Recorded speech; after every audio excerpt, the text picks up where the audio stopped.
So ayan, ang drone po natin ay ino-operate ng taga LGU Rosales. Thank you so much, sir.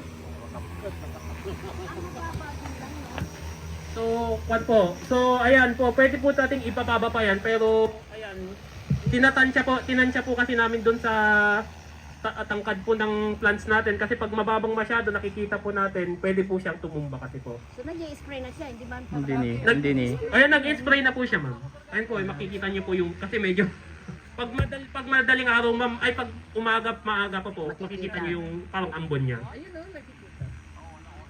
Ayan po, ma'am. O yung mga banana, maano na niya? Kwan po yun, nakatansya